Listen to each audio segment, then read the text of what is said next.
साल था 2013, जब उत्तराखंड में प्रकृति ने अपना सबसे भयानक रूप दिखाया।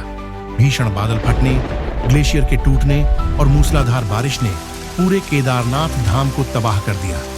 देखते ही देखते पूरी घाटी मलबे में बदल गई। सैकड़ों घर और हजारों जिंदगियां पल भर में खत्म हो गईं। लेकिन उस भीषण विनाश के बीच एक चीज ऐसी थी जो अडिग खड़ी रही, भगवान शिव का केदारनाथ मंदिर। न कोई दरार, न कोई नुकसान। ऐसा कैसे हुआ? क्या वाकई किसी अदृश्य शक्ति ने इस मंदिर की रक्षा की थी? कहा जाता है कि जब जल प्रलय ने सब कुछ बहा दिया, तब मंदिर के पीछे खड़ा एक विशाल पत्थर, जिसे आज ब्रह्मशिला कहा जाता है, मंदिर को बचाने के लिए ढाल बन गया। वैज्ञानिक इसे नेचुरल बैरियर मानते हैं, लेकिन श्रद्धालु कहते हैं वह कोई साधारण पत्थर नहीं था, वह स्वयं भोलेनाथ की लीला थी। यह सवाल आज भी रहस्य बना हुआ है। क्या वाकई कोई दैवी शक्ति थी जिसने मंदिर को बचाया? अब चलिए थोड़ा पीछे चलते हैं, उस समय की ओर जब इस मंदिर की स्थापना हुई थी।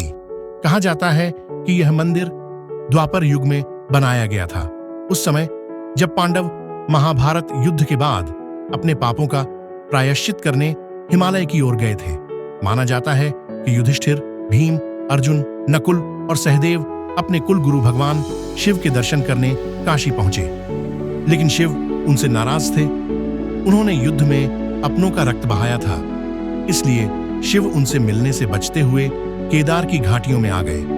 जब पांडवों ने उन्हें खोज निकाला तो शिव ने बैल का रूप धारण कर लिया। भीम ने उन्हें पहचान लिया और बैल का पीछा किया, लेकिन वह धरती में समा गए। तब उनके शरीर के अलग अलग हिस्से पृथ्वी के अलग अलग स्थानों पर प्रकट हुए। कंधे केदारनाथ में, मुख रुद्रनाथ में, भुजाएं तुंगनाथ में, नाभि मध्यमहेश्वर में और जटा कल्पेश्वर में। इन्हीं 5 स्थलों को पंच केदार कहा गया। इसीलिए केदारनाथ सिर्फ एक मंदिर नहीं, बल्कि आस्था और तपस्या की चरम सीमा है। अब सोचिए, हजारों साल पुराने इस मंदिर का निर्माण किसने और कैसे किया होगा? इतिहासकारों के अनुसार यह मंदिर 8वीं शताब्दी में आदि शंकराचार्य द्वारा पुनर्निर्मित किया गया था। लेकिन आश्चर्य की बात यह है कि मंदिर की दीवारें इतनी सटीकता से जुड़ी हैं कि इनमें सीमेंट या किसी भी बाइंडिंग मटेरियल का इस्तेमाल नहीं किया गया। विशाल ग्रेनाइट के पत्थरों को इस तरह जोड़ा गया है कि भूकंप, बाढ़ या हिमस्खलन भी इसे हिला नहीं सके। इस तकनीक को इंटरलॉकिंग स्टोन टेक्निक कहा जाता है, जो आज के आधुनिक इंजीनियर भी देखकर चकित रह जाते हैं। मंदिर की वास्तुकला अपने आप में एक पहेली है। 85 फीट ऊंचा, 187 फीट लंबा और 80 फीट चौड़ा, यह मंदिर उस ऊंचाई पर बना है जहां आज भी ऑक्सीजन की मात्रा बहुत कम होती है। फिर भी उस युग में जब ना मशीनें थीं, ना क्रेन, ऐसे पत्थर वहां तक कैसे पहुंचाए गए? कहा जाता है यह काम साधारण मनुष्यों का नहीं था, बल्कि उन गंधर्वों और यक्षों का जिन्होंने भगवान शिव की आज्ञा से मंदिर का निर्माण किया। कहते हैं जब मंदिर का निर्माण पूरा हुआ तो स्वयं भगवान शिव ने वहां प्रकट होकर इसे अपना निवास बना लिया। तभी से यह स्थान केदारनाथ नाम से जाना जाने लगा, यानी केदार का नाथ, शिव। लेकिन रहस्य यहीं खत्म नहीं होता। मंदिर के अंदर का शिवलिंग हमेशा बर्फ से ढका रहता है, लेकिन यह कभी पिघलता नहीं। वैज्ञानिक इसे माइक्रो क्लाइमेट इफेक्ट बताते हैं, लेकिन भक्तों का मानना है कि यह शिव की शांत अग्नि है जो बर्फ में रहते हुए भी ताप देती है।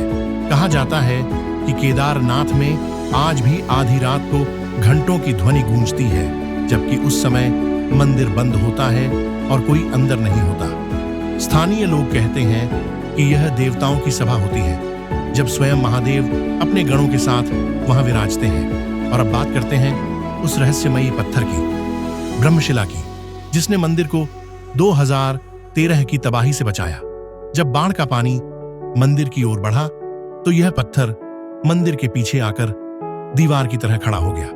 पानी और मलबे का सारा दबाव उसी पर पड़ा और मंदिर अक्षत रहा। कोई कहता है कि यह पत्थर स्वयं शिव का रूप था, जो अपने भक्तों की रक्षा करने आए थे। आज भी जब आप मंदिर के पीछे जाते हैं तो आपको वह पत्थर दिखाई देता है, शांत, ठोस और रहस्यमय।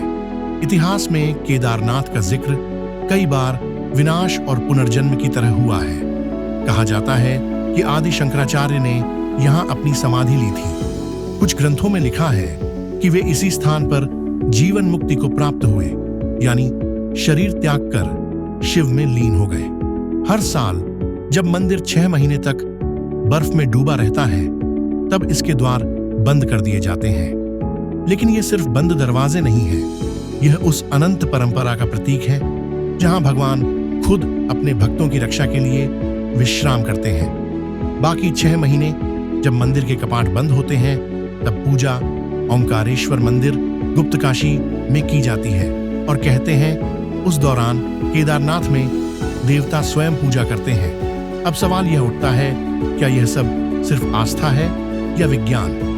क्या यह संभव है कि इस स्थान की भौगोलिक स्थिति, इसके पत्थरों की संरचना और चुंबकीय ऊर्जा का कोई अनोखा संयोग इस मंदिर को बचाता आया है?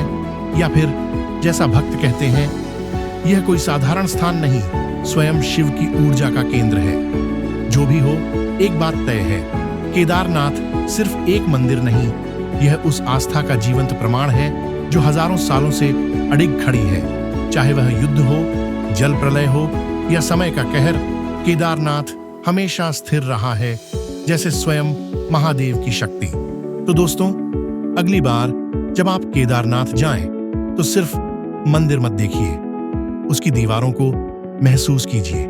हर पत्थर में एक कहानी है, हर घंटी में एक ऊर्जा है और हर हवा के झोंके में शिव का आशीर्वाद। क्योंकि केदारनाथ सिर्फ देखा नहीं जाता, उसे अनुभव किया जाता है। जय भोलेनाथ।